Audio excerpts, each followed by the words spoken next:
আসসালামু আলাইকুম এভরিওয়ান। আপনারা যারা ইউরোপ যেতে যাচ্ছেন তারা সবাই একটা প্রশ্ন সবসময় মাথায় থাকে বা একটা প্রশ্ন আমাদেরকে করেন, সেটা হচ্ছে ইউরোপে যাওয়ার জন্য সহজ দেশ কোনটা হবে বা কোন মাধ্যমে আপনারা সহজে ইউরোপে প্রবেশ করতে পারবেন বা ইউরোপের কোন দেশ আপনাদের সবচেয়ে বেশি ভিসা দিয়ে থাকে। তো সে নিয়ে আজকের এই ভিডিও তৈরি করা। আজকে আপনাদের জানাবো ইউরোপের সবচেয়ে বেশি ভিসা দিয়ে থাকে এমন একটি দেশ নিয়ে, যে দেশটিতে আপনি যদি আবেদন করেন সেক্ষেত্রে শতকরা 100 জন মানুষ যদি ওয়ার্ক পারমিট পেয়ে থাকে, ভিসার জন্য আবেদন করে, তাহলে শতকরা একজন বা দুইজনের ভিসা রিজেকশন হয়, বাকি 98% থেকে 99% ভিসা হয়ে যায়। অর্থাৎ ভিসা রিজেকশনের পরিমাণ নাই বললেই চলে। যদি আপনি এটা সঠিক মাধ্যম ধরে আবেদন করতে পারেন তাহলে আপনি 100% ভিসা পাবেন। তো ভিডিও টাইটেল এবং থাম্বনেল দেখে হয়তো আপনার নাম, দেশটার নাম হয়তো জেনে গেছেন ইতিমধ্যে। হ্যাঁ, দেশটির নাম হচ্ছে এস্তোনিয়া। বাল্টিক সাগরের পারে অবস্থিত একটি দেশের নাম হচ্ছে এস্তোনিয়া। এস্তোনিয়ার আয়তন বাংলাদেশের থেকে অনেক কম। এস্তোনিয়ার আয়তন 45,000 বর্গ মাইল, যেখানে বাংলাদেশের আয়তন 56,000 বর্গ মাইল। তো সেক্ষেত্রে বলা যায় বাংলাদেশের থেকে কিন্তু এস্তোনিয়ার সাইজটা কিছুটা ছোট।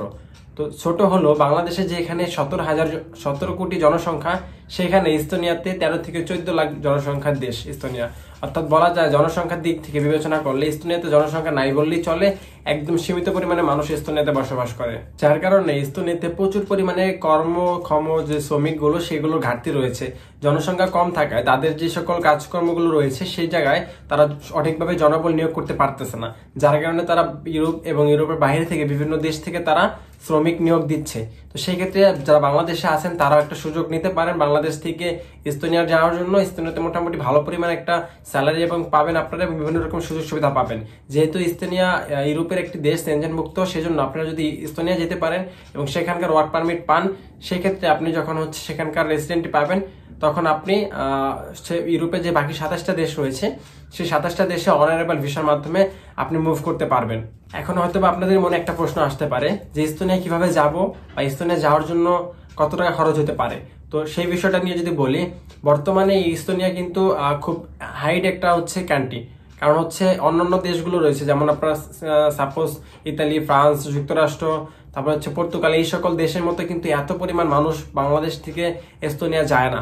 তো এস্তোনিয়াতে মানুষ একদমই কম পরিমাণে যায়, যার কারণে বাংলাদেশে এখন অল্প পরিমাণ মানুষ এস্তোনিয়াতে কর্মরত আছে। যার কারণে এস্তোনিয়াতে আপনার হচ্ছে এই মানুষগুলো বা লোক নেওয়ার কার্যক্রমগুলো একদম সীমিত পরিমাণে হচ্ছে। বাংলাদেশ থেকে কোনো এজেন্সি সরাসরি এস্তোনিয়ার লোক নেয় কিনা সে বিষয়টি আমার জানা নেই, তবে অনেকেই স্টুডেন্ট ভিসায় এবং হচ্ছে ট্যুরিস্ট ভিসায় লোক পাঠাতে পারে। সেই ক্ষেত্রে আপনাদেরকে আমি বলে দিই, যদি আপনারা স্টুডেন্ট ভিসায় বা ট্যুরিস্ট ভিসায় যান সেক্ষেত্রে কিন্তু আপনারা কাজের পারমিট পাবেন না।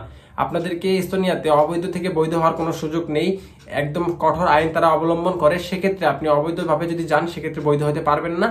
আপনি 90 দিন সময় থাকবে ট্যুরিস্ট ভিসায়, 90 দিন পর আপনি অবৈধ হয়ে যাবেন। সেক্ষেত্রে আপনাকে ইউরোপের অন্য যে দেশগুলো রয়েছে সেগুলোতে চলে যেতে হবে, কারণ সেখানে আপনি অবৈধভাবে কাজ করার সুযোগ পাচ্ছেন না। তো এই এস্তোনিয়া খুবই ডেভেলপ একটি কান্ট্রি এবং তার আইটি সেক্টরে খুবই শক্তিশালী। তো আপনারা যদি এস্তোনিয়া যেতে পারেন কোনো মাধ্যম ব্যবহার করে, যেমন আপনি নিজে থেকেও হচ্ছে এস্তোনিয়ার জন্য আবেদন করতে পারবেন।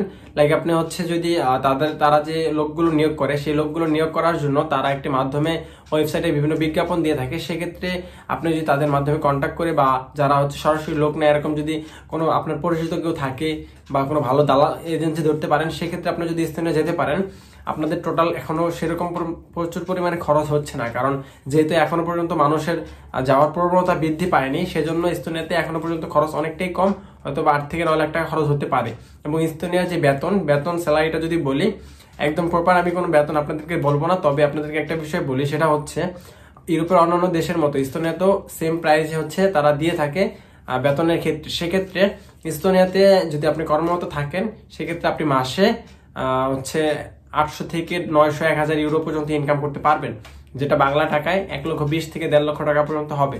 তো এস্তোনিয়া খুবই ভালো একটা দেশ, এবং এস্তোনিয়াতে যদি কোনোভাবে আপনি নিজের একটা লোক যদি কেউ থাকে বা কোনো এজেন্সির মাধ্যমে যদি আপনি একটা সঠিক ওয়ার্ক পারমিট ম্যানেজ করতে পারেন, সেক্ষেত্রে আপনার ভিসা হওয়ার চান্স থাকবে 99%। এস্তোনিয়াতে ভিসা রিজেকশন করে না বললেই চলে, সেটা জব ক্যাটাগরি হোক, টুরিস্ট ক্যাটাগরি হোক বা স্টুডেন্ট ক্যাটাগরি হোক।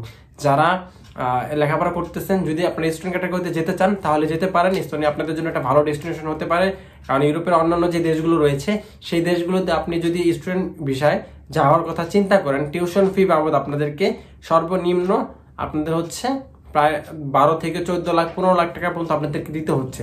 তবে এস্তোনিয়া কিন্তু টিউশন ফি এতটাও বেশি না। এস্তোনিয়াতে আপনি 7 থেকে 8 লাখ টাকা খরচ করে স্টুডেন্ট ভিসা আসতে পারবেন এবং এখানে এসে আপনি কাজেরও সুযোগ পাচ্ছেন, সপ্তাহে কাজ করতে পারবেন, নির্দিষ্ট লিমিট আছে, সেই লিমিট অনুযায়ী আপনি কাজ করতে পারবেন। আর আপনাদেরকে আরেকটা বিষয় জানাই, সেটা হচ্ছে ইস্তোনিয়াতে কিন্তু বাংলাদেশের সংখ্যা একবারে নাই বললেই চলে, একদম সীমিত পরিমাণে কিছু কিছু আছে যারা ইস্তোনিয়াতে কাজ করতেছে। এছাড়া আপনি বাঙালি সব খুব সহজে খুঁজে পাবেন না। ইস্তোনিয়াতে জনসংখ্যাই কম, মাত্র 14 থেকে 15 লাখ জনসংখ্যা, যে জনসংখ্যাটা বাংলাদেশ হিসাবে একবারে সীমিত। বাংলাদেশে একটা জেলাতে এর থেকে বেশি লোক থাকে, তো সেই জন্য এত বড় দেশটাতে এত কম সংখ্যক জনসংখ্যা থাকার কারণে আপনি সেখানে ভালো পরিমাণ কাজের অপরচুনিটি পাবেন। সেখানে প্রচুর পরিমাণে কাজ রয়েছে, কিন্তু শ্রমিকের সংকট রয়েছে। আপনি যদি ইউরোপের অন্যান্য দেশগুলোর দিকে ফোকাস করেন, যেমন আপনি হচ্ছে যদি পর্তুগালের দিকে ফোকাস করেন, সেক্ষেত্রে পর্তুগালে একটা কাজ নেওয়ার জন্য আপনাকে যে কি পরিমাণ কষ্ট করতে হবে সেটা আপনি ভালো জানেন, যারা আছে তারা ভালো জানে। যা ইতালিতে যদি আপনি চিন্তা করেন, ইতালিতে আপনার ডকুমেন্ট না থাকলে আপনি কাজ পাবেনই না। ডকুমেন্ট যদি থাকে তারপরও দাঁড়ায় দাঁড়ায় ঘুরতে হবে একটা কাজের জন্য। সেক্ষেত্রে আপনি ইস্তোনিয়াতে যদি যান, খুব অনায়াসে আপনি কাজ পেয়ে যাবেন, কারণ সেখানে কর্মীর সংকট রয়েছে, প্রচুর পরিমাণে কর্মী তারা নিয়োগ দিচ্ছে। তো সেই ক্ষেত্রে যেহেতু তাদের জনসংখ্যা কম, সেখানে প্রচুর পরিমাণে আপনি কাজ করতে পারবেন।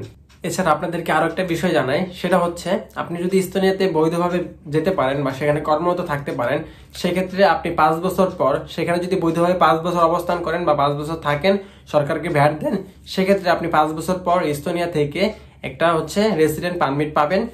সেই পারমিট পেলে আপনি ইউরোপিয়ান পাসপোর্ট পেলে যে সুযোগ সুবিধা পাচ্ছেন, আপনি যদি সেই পার্মানেন্ট রেসিডেন্টি পারমিট পান, সেক্ষেত্রে আপনি ইউরোপের সেই সকল সুযোগ সুবিধা ভোগ করতে পারবেন, যেটা আপনি পাসপোর্ট দিয়ে ভোগ করতে পারতেন। আর আপনাদেরকে যদি আমি অন্যান্য দেশের কথা বলি, যেমন আপনি যদি ইতালির কথা চিন্তা করেন, আপনার পারমিটটা ইস্যু করলে, আপনি পারমিটে যখন আবেদন করবেন, পারমিটের মেয়াদ শেষ হয়ে যাওয়ার পর, তখন সেই পারমিটটা আপনার বেরোতে অনেক সময় লেগে যায়। আর যদি আপনি পাসপোর্টের জন্য আবেদন করেন, আপনি যদি জার্মান, ফ্রান্স বা ইতালি বা পর্তুগালের দিকে আপনি পাসপোর্টের জন্য আবেদন করেন, সেক্ষেত্রে আপনার মিনিমাম 2 থেকে 3 বছর সময় লাগবে আপনার পাসপোর্ট বের হওয়ার জন্য। কিন্তু আপনি যদি এস্তোনিয়ার দিকে চিন্তা করেন, এস্তোনিয়াতে যদি আপনি পাসপোর্টের জন্য আবেদন করেন, সেক্ষেত্রে মাত্র 5 থেকে 6 মাসের মধ্যে আপনার মেইন পাসপোর্টটাই চলে আসবে। কারণ সেখানে জনসংখ্যা কম, যার কারণে এত পরিমাণ অধিবাসীও সেখানে থাকে না, যার কারণে খুব সহজেই তারা অল্প পাসপোর্ট থাকে, অল্প ডকুমেন্ট থাকে, অল্প দ্রুত যাচাই বাছাই করতে পারে। তো এই জন্য এস্তোনিয়াতে আপনি অনেক সুযোগ সুবিধা পাচ্ছেন। যদি আপনি কোনোভাবে এস্তোনিয়া যাওয়ার একটা সুযোগ পান, ভালো একটা এজেন্সি বা ভালো একটা মাধ্যম ব্যবহার করে আপনি যদি যেতে পারেন, সেক্ষেত্রে আপনার জন্য ভালো হবে। আর এস্তোনিয়া আবেদনের জন্য কি কি ডকুমেন্ট প্রয়োজন হয়, সেক্ষেত্রে যদি বলি, আপনার অবশ্যই একটা পাসপোর্ট থাকতে হবে, পাসপোর্টের মেয়াদ ভ্যালিড 6 মাস থাকতে হবে। এছাড়া আপনার পাসপোর্ট সাইজের ছবি রাখতে হবে এবং এছাড়া আপনার যে কাজের যোগ্যতা বা সার্টিফিকেট, এখন কিন্তু ইউরোপের সব দেশে কাজের সার্টিফিকেট নেয়, তো সেই কাজের সার্টিফিকেট আপনাকে প্রদান করতে হবে। এছাড়া আপনাকে যদি আর অন্যান্য কোনো কাজের স্কিল বা অন্যান্য কোনো ডকুমেন্ট থাকে, বা আপনার এডুকেশন কোনো সার্টিফিকেট থাকে, সেগুলো আপনি দিতে পারেন, অ্যাডজাস্ট করে দিতে পারেন। এবং এর সাথে পুলিশ ক্লিয়ারেন্স যোগ করতে হয়। তো এই সকল ডকুমেন্ট আশা করি সবারই আছে যারা ইউরোপ যেতে চান। তো খুব সহজে আপনারা ইস্তোনিয়া আসতে পারবেন। ইস্তোনিয়াতে ভিসা রিজেকশন নাই বললেই চলে। এখন শুধুমাত্র একটি অপেক্ষা, সেটা আপনি যদি আপনার পরিচিত কেউ যদি ইস্তোনিয়া থাকে, বা আপনি যদি কোনো কষ্ট করে নিজে অনলাইনের মাধ্যমে যদি একটা ওয়ার্ক পারমিট ম্যানেজ করতে পারেন, বা আপনি যদি একটা ভালো দালাল বা একটা এজেন্সি ধরে আপনি যদি একটা ওয়ার্ক পারমিট ম্যানেজ করতে পারেন, সেক্ষেত্রে আপনার ইউরোপ যা কেউ আটকাতে পারবে না। আশা করি বিষয়টা বোঝাতে পেরেছি। তো যদি ভিডিওটি ভালো লেগে থাকে, অবশ্যই ভিডিওতে লাইক করে দিবেন এবং চ্যানেলটি সাবস্ক্রাইব করে পাশে থাকা বেল আইকনটি বাজিয়ে দিবেন। ধন্যবাদ সবাইকে। দেখা হবে পরবর্তী কোনো এক ভিডিওতে। সে পর্যন্ত সবাই ভালো থাকবেন, সুস্থ থাকবেন এবং অবশ্যই আমাদের চ্যানেলটি সাবস্ক্রাইব করে আমাদের সাথেই থাকবেন। আসসালামু আলাইকুম।